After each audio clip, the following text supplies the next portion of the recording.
ഏഴിലക്കര എന്ന് പറഞ്ഞ ഞങ്ങളുടെ അവിടെയൊക്കെ മംഗലശ്ശേരി നീളുണ്ടെന്ന നാടുന്ന പ്രസിദ്ധി.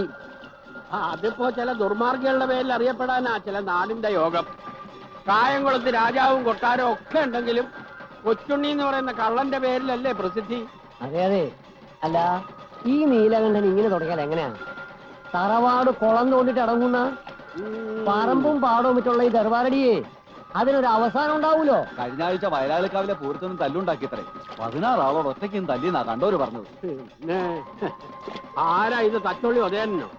16 ആളോടെ ഈ പറയുന്ന നീലാണ്ടനും വാലാത്തമാരും കഴിഞ്ഞ വേണം മുണ്ടക്കമ്പലത്തിൽ വന്നിരുന്നല്ലോ. എന്നിട്ട് എന്തായി? മുണ്ടക്കലെ ചോറ് തിന്ന ആളായതുകൊണ്ട് പറയുന്നതല്ല. മുണ്ടക്കലെ കുഞ്ഞീഷൻ നമ്പിയാരുടെയും അനന്തരവൻ ശേഖരന്റെയും പേര് കേട്ടാൽ നീലാണ്ടന് മുട്ടിടും. ഇന്നിപ്പോ മുണ്ടക്കൽ ഉത്സവമായിട്ട് കുഴപ്പമൊന്നും ഉണ്ടാവില്ല എന്ന് കരുതാ അല്ലേ? ഇത്തവണ അമ്പലത്തിന്റെ 1 മൈൽ ചുറ്റളവിൽ നീലാണ്ടനെ അടുപ്പിക്കില്ല എന്നാ ശേഖരന്റെ ഓർഡർ. വന്ന ചതക്കില്ലേ കുട്ടികള്, നല്ല ഇഞ്ച ചതക്കണ പോലെ. നായരെ, ആ കരയിലാരാന്ന് നോക്കി. ആരാണോ? നിങ്ങക്ക് മനസ്സിലായില്ലേ? വലത്ത് നിന്ന് ആദ്യം ഭരതൻ, തൊട്ടടുത്ത് നിൽക്കുന്നത് കുഞ്ഞനന്ദൻ, ജീപ്പിന്റെ മേളിൽ കയറിയിരിക്കുന്നത് കുറുപ്പ്, തൊട്ടപ്പുറത്ത് ചാരി നിൽക്കുന്നത് ഹൈദ്രു. 4 കുപ്പിക്കണ്ടങ്ങളാ മംഗലശ്ശേരി നീലകണ്ഠന്റെ പട്ടാളം.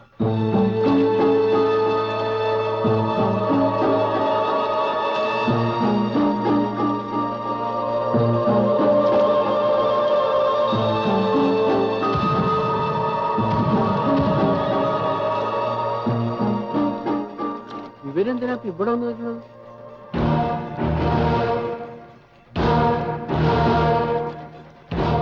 ശങ്കരമള്ളി ശ്രീകണ്ഠ പൊതുവാളല്ലേ? അതെ. ഒന്ന് ഞാൻ വരിക, ഒരു കാര്യം പറയാനുണ്ട്. എന്താ നായരെ? ഒന്നുമില്ല. മംഗലശ്ശേരി നീലകണ്ഠനെ ഉത്സവപ്പറമ്പിൽ കേറ്റില്ലാന്ന് തന്റെ ശേഖരം പറഞ്ഞു കേട്ടു. ഓ, അങ്ങനെ പറഞ്ഞോ? അങ്ങനെ പറയോ? അങ്ങനെ പറഞ്ഞാലും നിങ്ങക്ക് എന്താ നേരെ തൂറാമുട്ടുണ്ടോ? എന്നാ വിട്ടോളി. അല്ല, ഈ പഞ്ചവാദ്യക്കാര് അവരെയും കൊണ്ടേ നിങ്ങൾ പോവും? നിർബന്ധമില്ല. അവര് വന്നുപോയ സ്ഥിതിക്ക് വേണമെച്ചാൽ അവരെ കൊണ്ടൊന്ന് കൊട്ടിച്ച് നമുക്കൊക്കെ ഒന്ന് കേട്ട് സുഖല്ലേ? നമുക്ക് പഞ്ചവാദ്യം എന്ന് പറഞ്ഞാൽ ഈ പഞ്ചവാദ്യം.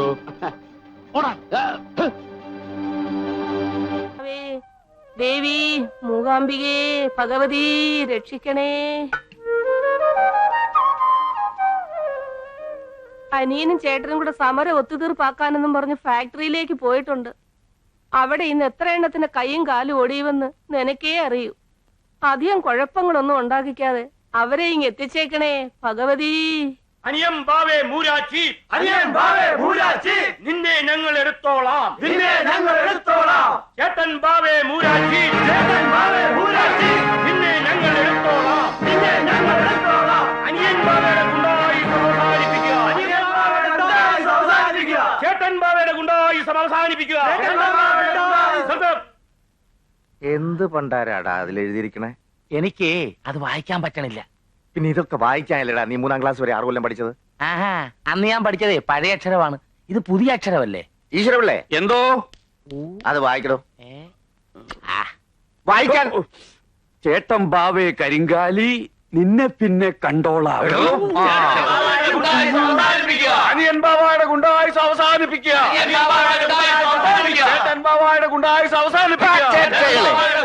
4, 3, 7 പേരുള്ള ഏതെങ്കിലും പാർട്ടിയുടെ പേരും പറഞ്ഞ് സമരം ഉണ്ടാക്കുന്നതും ഗുണ്ടായുസം കാണിക്കുന്നതും നിങ്ങളല്ലടാ. ഫാക്ടറി ഞങ്ങൾ തുറക്കണില്ല.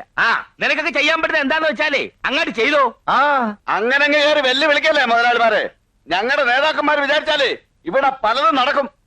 കുറെ നേതാക്കന്മാര് വന്നിരിക്കുന്നു. മുക്കാ ചക്രത്തിന് തൊഴിലാളികളെ ഒറ്റുകൊടുക്കുന്ന നേതാക്കന്മാര് ഉണ്ടായിരുന്നടാ പണ്ടൊരു നേതാവ്. 10 പൈസ കൈക്കൂലി വാങ്ങിക്കാത്ത നേതാവ് മഹാത്മാ ഗാന്ധി. കേട്ടിട്ടുണ്ടോടാ? ആ നേതാവ് പണ്ടൊരു സമരം നടത്തിയായിരുന്നു, സ്വാതന്ത്ര്യ സമരം. ആ സമരത്തിലെ ഞങ്ങളും പോയിട്ടുണ്ടായിരുന്നു, ഓരോ കോണാനും കൊടുത്തോണ്ട്. ആ കോണകത്തിന് വില ഉണ്ടോടാ നിനക്കൊക്കെ പുല്ലുകളെ? വായേട്ടാ.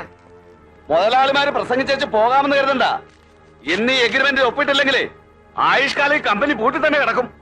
എടാ, പൂട്ടിക്കിടന്നാലേ ഞങ്ങൾക്ക് ഇതേ ഇതാ. പക്ഷെ നീയൊക്കെ ഒരു ആയുസ് മുഴുവൻ ഈ കൊടിയും പിടിച്ചോണ്ട് ഇതിന്റെ വാതൊക്കെ നിൽക്കേണ്ടി വരും. ഓർത്തോ വായേട്ടാ. ഒപ്പിടാതെ പോകാൻ ഞങ്ങൾ സമ്മതിക്കില്ല. എന്നാ പിന്നെ അതങ്ങ് ഒപ്പിട്ട് കൊടുത്തേക്കാലടാ. അതെ ചേട്ടാ, അവർക്കൊരു ആഗ്രഹമല്ലേ, നമുക്ക് അങ്ങോട്ട് സാധിച്ചു കൊടുത്തേക്കാം.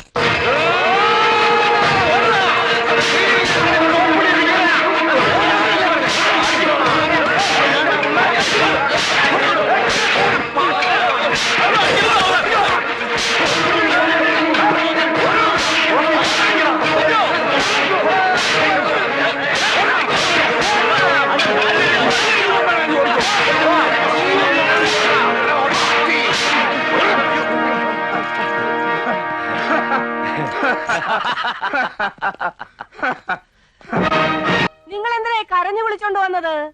4 മുദ്രാവാക്യം വിളിച്ചോണ്ട് വരാമായിരുന്നില്ലേ? നിന്റെയൊക്കെ കെട്ടിയമ്മമാരുടെ ഗുണവധികാരം കൊണ്ടല്ലേ ഫാക്ടറി പൂട്ടിയത്. ഇനി അത് ജമ്മത്ത് തുറക്കാൻ പോകുന്നില്ല. അങ്ങനെ പറയരുത് കൊച്ചമ്മേ, ഞങ്ങൾ മുഴുവൻ പട്ടിണിയില്ല. ഇന്ന് പട്ടിണിയെങ്കിലും ഉണ്ട്, നാളെ അതും ഇല്ല. അനുഭവിച്ചോ? കൊച്ചമ്മേ, ഞങ്ങളുടെ മക്കളെ ഓർത്തെങ്കിലും മുതലാളിമാരെ കൊണ്ട് കമ്പനി തുറപ്പിക്കണം. എടി പെണ്ണേ, അതിനിപ്പോ ഞാൻ എന്താ ചെയ്യണമെന്നാ? എന്റെ കെട്ടിയവൻ പോലും ഞാൻ പറഞ്ഞ കേക്കത്തില്ല, പിന്നെയാണോ അങ്ങയുടെ ചേട്ടൻ? മക്കള് പറഞ്ഞ മുതലാളിമാര് കേക്കും, അത് ഞങ്ങൾക്ക് ഉറപ്പാ. ഓഹോ. അമ്മുവേ, എടി മാളു, ഒന്നിങ്ങന്നെ.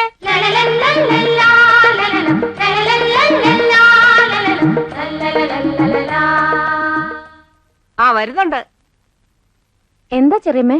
ദേ, നിങ്ങളെ കൊണ്ട് ശുപാർശ ചെയ്യിപ്പിക്കാൻ വന്നിരിക്കുകയാണ് അവര്. നിങ്ങൾ നിങ്ങളുടെ അച്ഛന്മാരോട് ഫാക്ടറി തുറക്കാൻ പറയണമെന്ന്. ഞാൻ പറയില്ല. എന്തൊക്കെ അനാവശ്യങ്ങളാ അച്ഛനെയും വലിയച്ഛനെയും പറ്റി നാട് മുഴുവൻ എഴുതി വെച്ചിരിക്കുന്നത്. അത് സാരമില്ല മാളു, ഇത്രയും പേര് ഇവിടെ വന്ന് പറയുന്നതല്ലേ. നിങ്ങൾ വിഷമിക്കണ്ട, ഞങ്ങൾ പറഞ്ഞോളാം.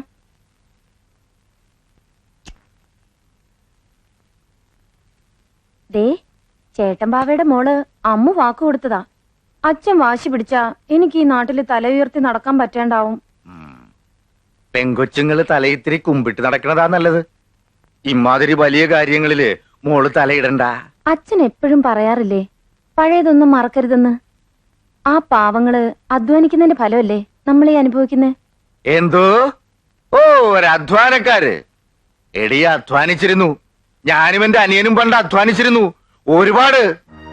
അന്ന് ഞാനും അവനും ഓരോ തൂമ്പയും എടുത്തോണ്ട് സൂര്യൻ ഉദിക്കുന്നതിന് മുമ്പേ പാടത്തിറങ്ങിയ അസ്തമിച്ച പിന്നെ കേരണേ. അതിന് കൂലി എത്രയാണെന്ന് മക്കൾക്കറിയാവാ? 8 അണയും 2 നേരത്തെ കഞ്ഞിയും.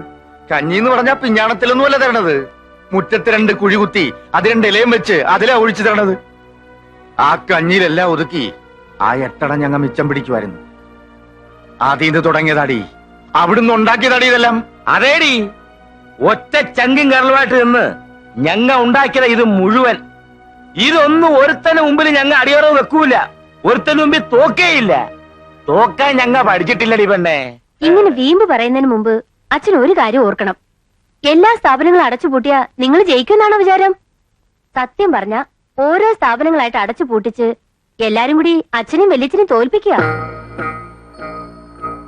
ദേ, അച്ഛന്റെ പുന്നാരം മോളായി പറയുന്നത്. മോള് പറഞ്ഞ അച്ഛൻ കേൾക്കുമെന്ന് എനിക്കറിയാം. ആ ഫാക്ടറി അങ്ങ് തുറന്നേക്ക്. എടാ കുഞ്ഞാ, എന്തോ? കമ്പനി തുറക്കണമെന്ന് അവക്ക് ഒരേ നിർബന്ധം. ഇവളും അത് തന്നെയാണ് പറയണത്. ഇത്രയും നേരം തലക്ക് വെളിവ് വന്നിട്ടില്ല. മക്കൾക്കിടെ ഓരോരോ കാര്യങ്ങള് ഓരോന്നേ ഉള്ളെന്നും പറഞ്ഞ് പുന്നാരിപ്പിച്ച് തലയേക്കറ്റി വെച്ചിട്ടാണ്. പോട്ടടാ, നമ്മൾ അവർക്ക് വേണ്ടിയിട്ടല്ലേടാ ഈ കഷ്ടപ്പെടണത്. അവരെ വിഷമിപ്പിച്ചിട്ടുള്ള ഒരു നേട്ടവും നമുക്ക് വേണ്ടടാ. അവരുടെ ഇഷ്ടം അതാണെങ്കിൽ നമുക്ക് അങ്ങോട്ട് തുറക്കാടാ. ഷോ, തുറന്ന ആ ചെറ്റകളുടെ മുമ്പിൽ നമ്മ മുട്ടുകുത്തു പോലെ ആകെയില്ല ചേട്ടാ. മുട്ടുകുത്തണ്ടാ. അവന്റെയൊക്കെ നേതാക്കന്മാര് ചോദിച്ചതിലും 100 രൂപ കൂടുതൽ നമ്മക്ക് കൊടുക്കാം. അപ്പാര് ജയിക്കും? മുതലാളിമാര് ജയിക്കും. അമ്മും മാളും ഇടപെട്ടപ്പോ തന്നെ മനസ്സിലായി ഇതിങ്ങനെ വരുമെന്ന്. പോയ കാര്യം എന്തായടോ? അത് ബാവമാരുടെ കൂടെ ഡ്രൈവർ പണിക്ക് നിൽക്കാൻ ഈ നാട്ടിൽ നിന്ന് ആരും വരും തോന്നുന്നില്ല. കുട്ടികൃഷ്ണന്റെ കൈയും കാലും തല്ലി ഒടിച്ചത് ഈ നാട് മുഴുവൻ പാട്ടായി. അതവൻ പെമ്പിള്ളേരുടെ വൃത്തിയോട് കാണിച്ചിട്ടല്ലേ. അബദ്ധത്തിന് അമ്മുവിന്റെ പുറത്തൊന്ന് കൈ തട്ടിയെന്ന കുട്ടികൃഷ്ണൻ പറഞ്ഞത്. ഇത്താരമൊക്കെ മതിയാക്ക്. ഓ, പോയാ പെണ്ണുങ്ങളോട് പറ കമ്പനി തുറക്കാൻ ഞങ്ങൾ ഉത്തരവിട്ടിരിക്കുന്നെന്ന്. ശമ്പളം കൂട്ടിയിട്ടൊന്നും പറയാലോ. ഫാക്ടറി തുറക്കാൻ തീരുമാനിച്ചു. നിങ്ങളുടെ നേതാക്കന്മാര് പറഞ്ഞതിൽ 100 രൂപ ശമ്പളം കൂടുതൽ തരാനാ മുതലാളിമാര് പറഞ്ഞിരിക്കുന്നത്. പൊക്കോളൂ.